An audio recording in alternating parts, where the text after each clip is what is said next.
Salam sejahtera. Saya Tulkeshwaran Alki Ganesan.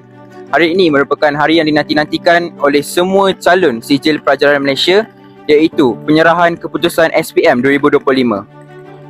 Kami berada di Victoria Institution untuk menyaksikan kisah di sebalik angka dan kisah mereka yang akhirnya sampai ke detik ini. Hari ini bukan sekadar tentang keputusan, ia adalah tentang usaha, pengorbanan dan harapan yang dibina selama bertahun-tahun.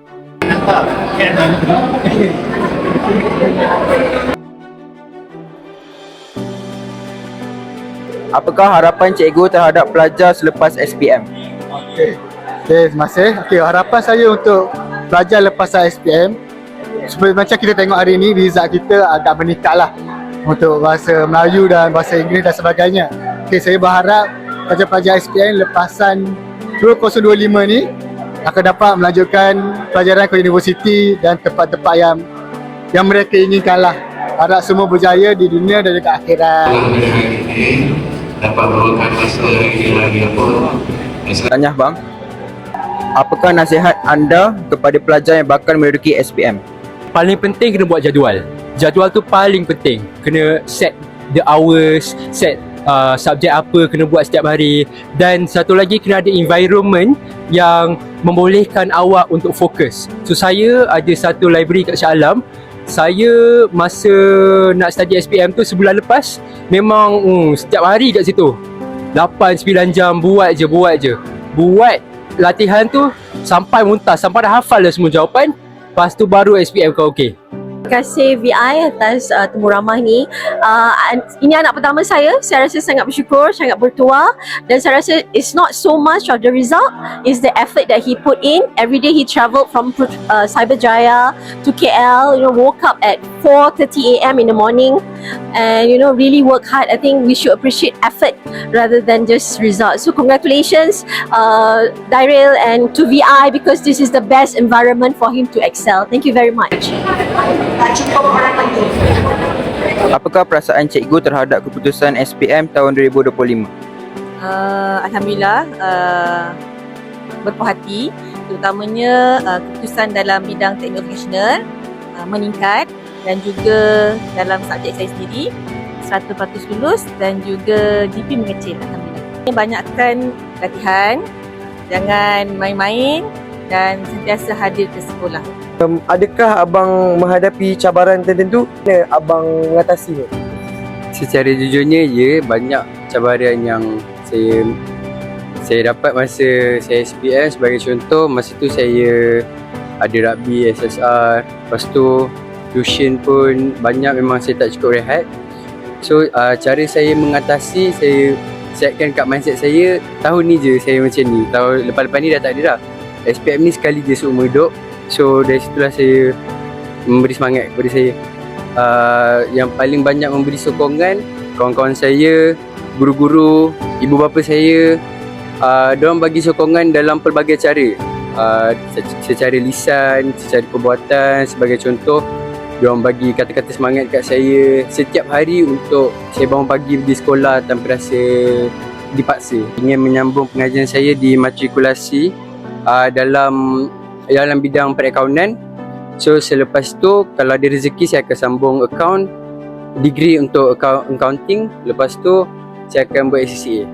Adakah keputusan ini seperti yang abang jangkakan? To be honest, saya tak sangka result saya 8A. So based on trial, saya memang waktu tu saya down confidence. But after trial tu saya try pulun, dan alhamdulillah saya manage to dapat 8A. Just saya attend kelas dan jangan pressure. Once kita waktu saya buat latihan, kalau saya dah letih, saya akan take a quick rest 5 to 10 minutes, then saya akan sambung balik. Don't give up, kita punya perjalanan jauh lagi. So just buat je sampai habis. InsyaAllah apa yang kita impikan akan dapat. Apakah perasaan tuan dan puan apabila melihat keputusan anak hari ini? First sekali, Alhamdulillah, bersyukur pada Tuhan. And then this is his effort. So dia apa yang dia dah usaha for the past 5 years, then this is the result lah. Then very grateful. Memang Alhamdulillah, syukur.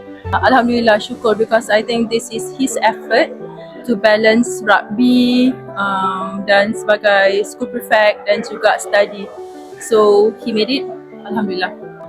Bit struggle, tapi dia can manage his time, and as what my wife said, because he's a big rugby at the same time, SSR and everything, and then memang penat, and then balik rumah kena study lagi, so time management lah, very important, very crucial.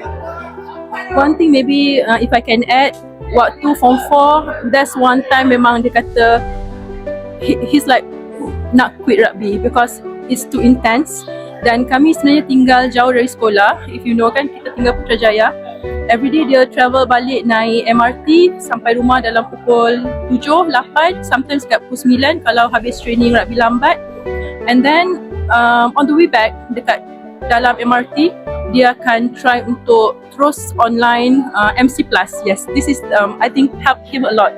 MC Plus tuition, dan he revised on the way back home almost every day. Bila dia balik lambat lah. So I think it's all apa yang dia struggle untuk balancekan rugby dan belajar, alhamdulillah. And also school cap dan prefect. Okay, Assalamualaikum bang. Wassalam. Congratulations for your SPM.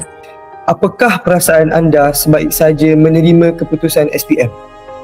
Perasaan saya, first, bersyukur sebab segala hard work yang saya lakukan waktu form 4 dengan form 5, alhamdulillah tercapai juga, iaitu target straight A. Dengan lagi satu perasaan saya, kadang waktu dapat result tu saya terkejut juga sebab masa tu dia announce daripada 6 sampai ke 9.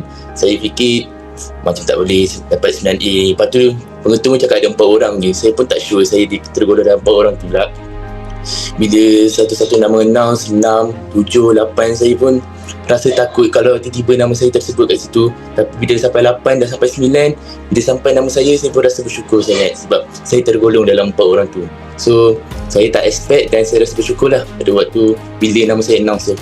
Jadi yang saya buat ialah satu tips yang saya buat, macam contoh bila kita dah tahu minggu depan ataupun hari Isnin depan kemis dah belajar, akan belajar bab 2. Sebelum masuk kelas kemis tu saya akan cuba untuk fahamkan sendiri bab 2 tersebut. So daripada situ saya dah buat preparation lah sebelum masuk ke kelas. Bila cikgu dah start mengajar, saya dah dapat gambaran asas. So bila cikgu dah tanya apa soalan yang nak ditanyakan, saya boleh je jawab terus sebab saya dah buat preparation sehari sebelum. Sama juga macam waktu exam, saya akan kalau boleh cover semua benda sebelum sebagai prepare untuk saya masuk ke exam. So itulah tips yang saya buat. Sehari sebelum saya akan cover dulu subtopik atau topik yang perlu dibelajar.